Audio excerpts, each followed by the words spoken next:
So when you're writing powerfully, you're saying the damn thing. You're not putting in all those wishy-washy, nebulous little filler words to water down what you're saying. You want to say the big, powerful thing.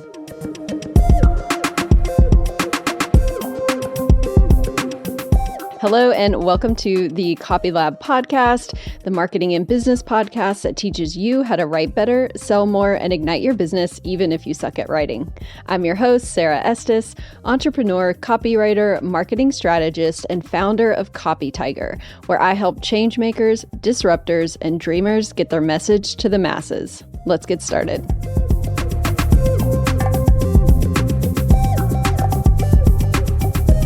Hello, and welcome to this week's episode of Copy Lab. I am super excited to be here with you as always. Now, the hot goss for this week is I don't know if you guys have seen this, but Copy Chief is doing an absolutely incredible event in Nashville in October. No, I am not an affiliate. No, I am not a sponsor of this event. I am just a very enthusiastic ticket purchaser, and I am so excited for it. If you haven't seen the lineup, it includes total legends like Paris Lampropoulos, Daniel Throssell, who I absolutely love. If you have not gotten on his email list, please do. It is absolutely an adventure and fun and super cool, totally free.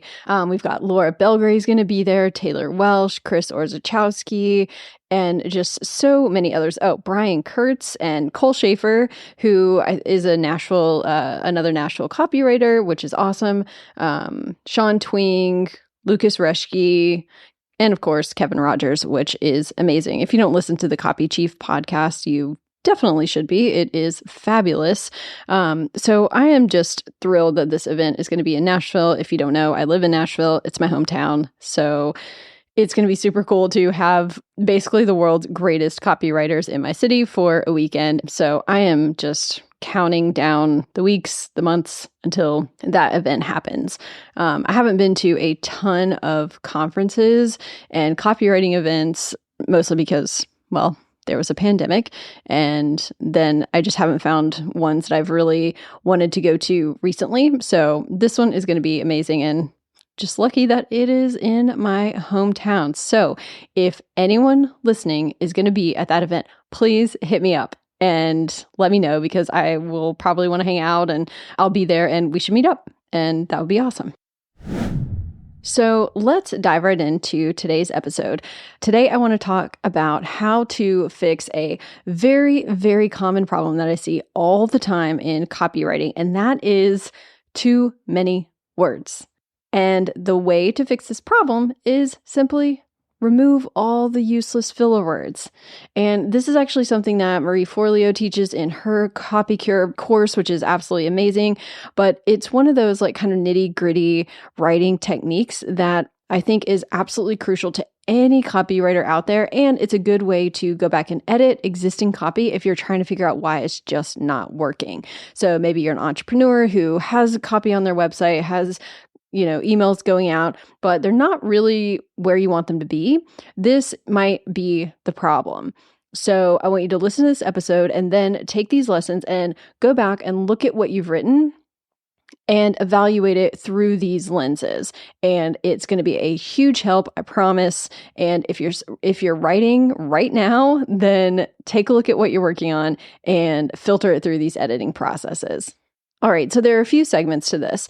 The first segment is going to be about cooling it on the adjectives and adverbs. Now, this is one of those things that gets talked about a lot, yet I still see it all the time. So, little grammar refresher, an adjective is a word that describes a noun typically, and an adverb is a word that typically describes a verb. So these can be really wonderful parts of a sentence when they're used very, very sparingly. But that takes a lot of restraint, and most people don't realize that. So the best way that I know how to talk about this particular issue is to show you before and after examples. That, I think, brings it home the best, rather than just saying, hey, you should cut out your adverbs, or you should cut out, so many adjectives. So what we're going to do here today is we are going to do a little bit of before and after makeover sentences. So I'm going to read a sentence that is poorly written, and then I'm going to tell you how I would rewrite it in a better, more impactful way. All right, so the first sentence that we have, and again, this is talking about adjectives and adverbs and how much more powerful your sentence becomes when you start to remove those, because they're going to smother your message. So here's the before sentence. Our incredibly talented and exceptionally skilled team of designers passionately and meticulously craft visually stunning and breathtakingly beautiful websites that will absolutely amaze and astound your target audience. Okay, so that's a mouthful. And while the writer was trying to show how wonderful this team is, but really what they did is they just kind of went on, and it actually devalues the meaning of the sentence. So here's how I would rewrite it. Our skilled team of designers craft stunning websites that will wow your target audience. Period. Right? So way more simple, way more to the point. And you sound a lot more confident when you don't use all of those kind of fluffy, flowery words in there. So let's look at another example. The impeccably clean and refreshingly modern design of our new office space promotes an intensely productive, wonderfully collaborative, and wholly satisfying work environment. Okay? So again, we have a clunky sentence. It's just too much. Here is the better version. The clean, modern design of our new office promotes a productive, collaborative work environment. Okay, so that just gets the point across much more clearly. And again, it sounds more confident, sounds more powerful. Let's look at one more example. So here is the before version. Our team of writers, whose talent is truly beyond measure and whose dedication is incomparable, will meticulously construct engaging and utterly compelling content to powerfully convey your brand's message. Now, here's the better version. Our dedicated writers will construct engaging content that conveys your brand's message. Done. Period. Do you see how quick that works? When you start to cut those adjectives and adverbs, even though it feels like you're taking away something from the sentence because maybe you thought really hard to put those adjectives in there and it feels so descriptive and it feels like you're adding, this is one of those cases where subtraction is actually adding. So writing can be that way a lot. When you take away something, you can often add the punch that it really needs. Now, if you are going to use adjectives, there are some that are better than others. And here's what I'm talking about. If you're going to be using adjectives, you want to use concrete adjectives rather than nebulous ones that are hard to verify. So basically, ones that are more of a matter of opinion, they tend to be less strong.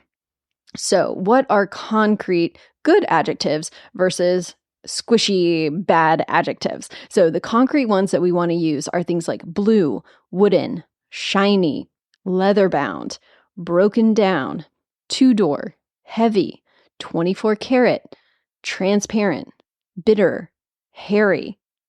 Do you see the theme from all of those words? So yes, they are descriptive, but they're fact-based. They're weighted. They're not a matter of opinion. They're not desperate. They just are what they are. And what they do is create an image in someone's mind. So they add so much to your writing because they're helping to create that mental image. And again, it's not about opinion. So let's look at some words that you need to steer clear of or just pepper them in very sporadically, right? You don't want to lean on these adjectives too much. So here's an example of the kind of bad ones. So words like breathtaking, elegant, inspiring, sexy, delicious, wise, smart, stunning. Okay? Those are adjectives that you only want to use every now and then if you want to be persuasive. Because what we want to do is we want to show people how powerful the product or services or whatever we're writing about is.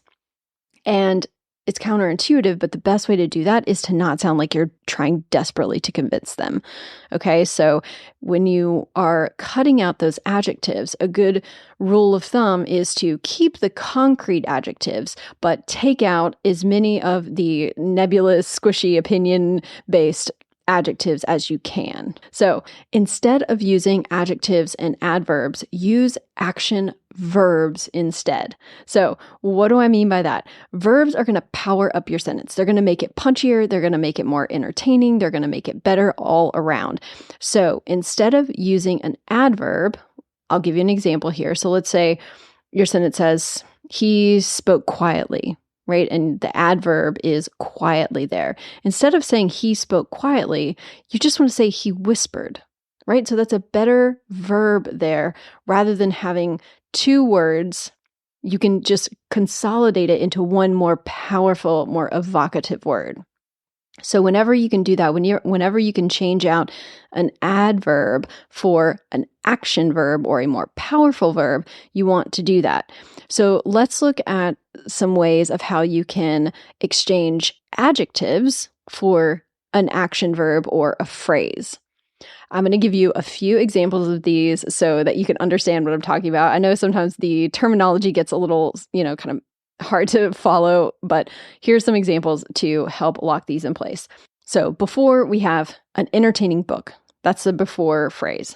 The better option might be to say a book you can't put down.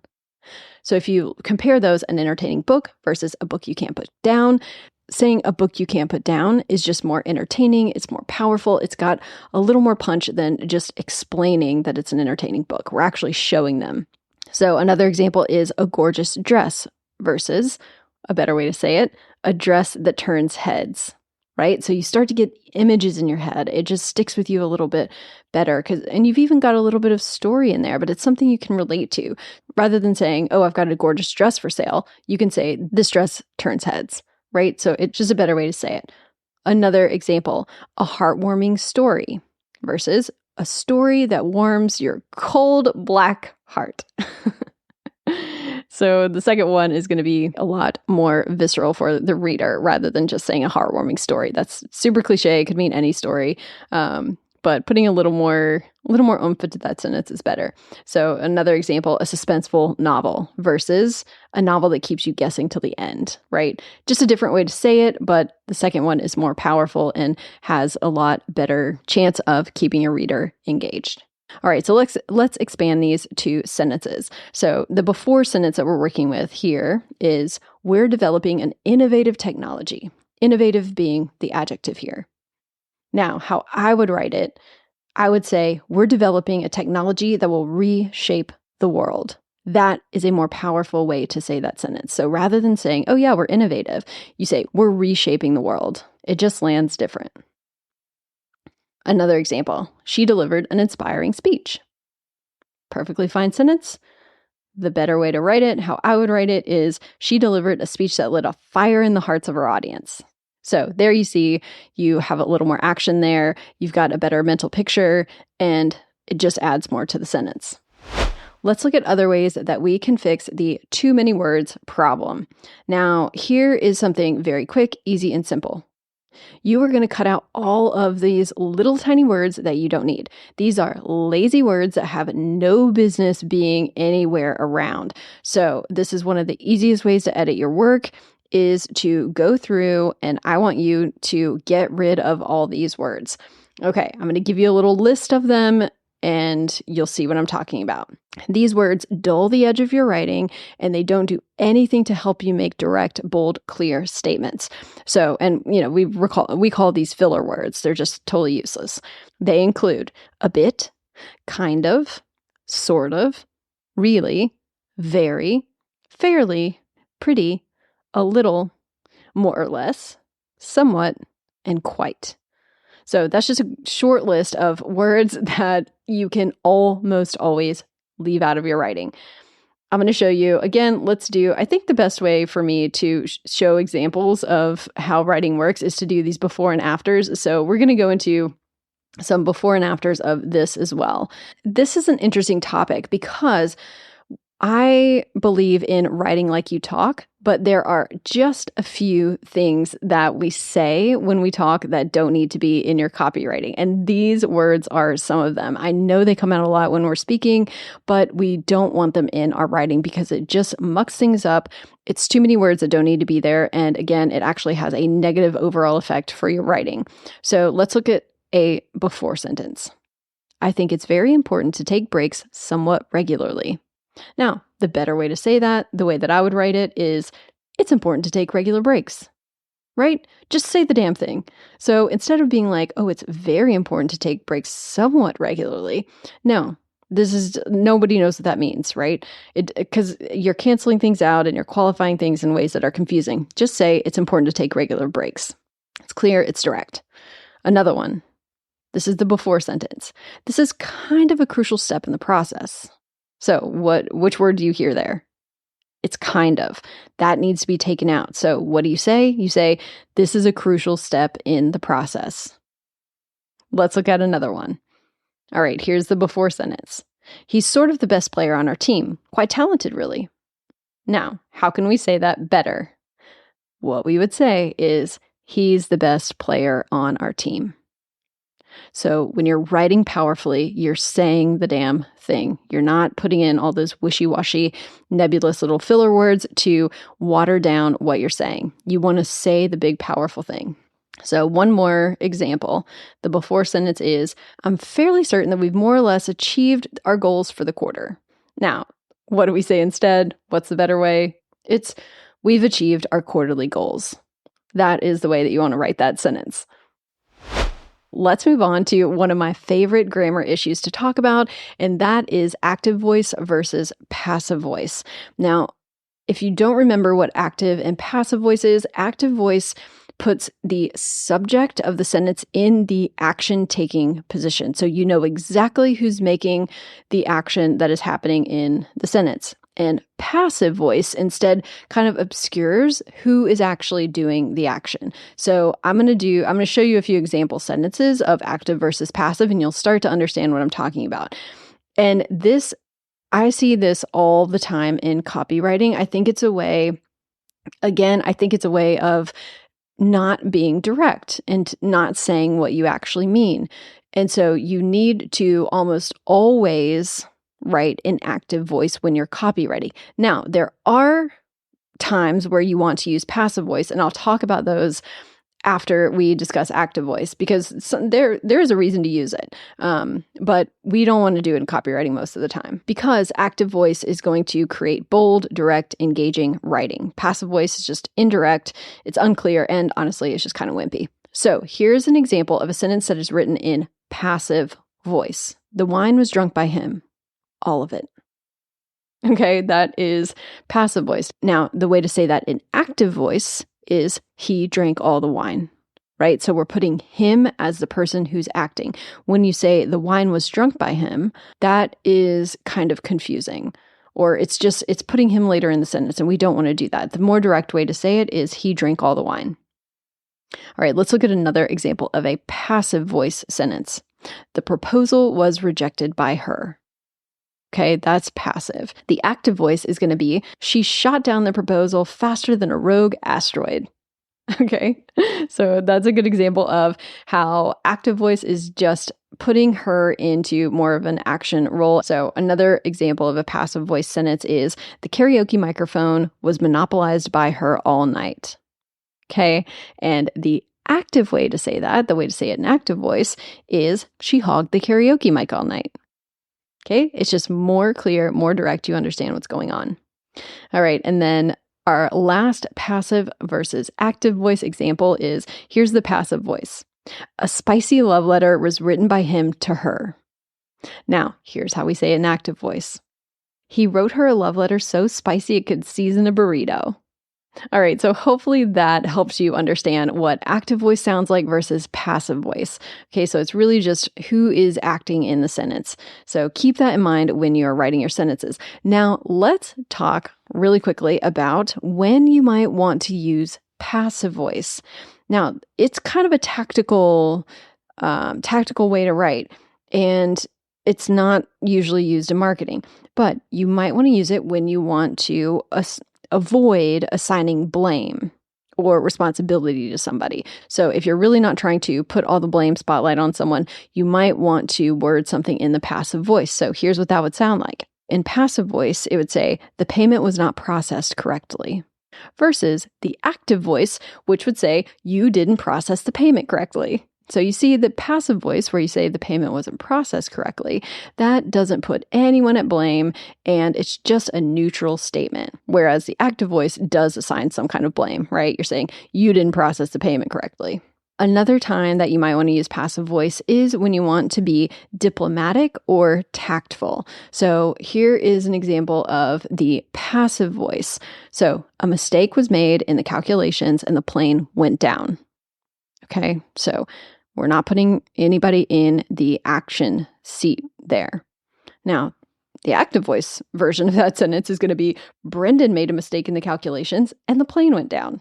You see, so that is very, very different in terms of how you are saying what went on. So you're putting someone directly into the action there. So if you're trying to be tactful, again, you might want to go with a passive voice. So that's really the only time I would use it. Otherwise, I'm sticking to active voice all the time. The last segment of how to fix too many words is location. So I want to talk about this because it's very important when you are copywriting.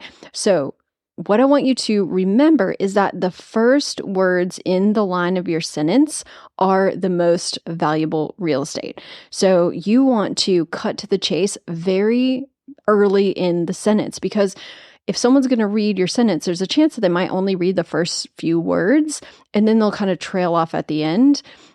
So you want to make sure that the first words in your sentence, the ones at the beginning of the line, are very powerful and that they're going to get the gist of what you're trying to say as quickly as possible.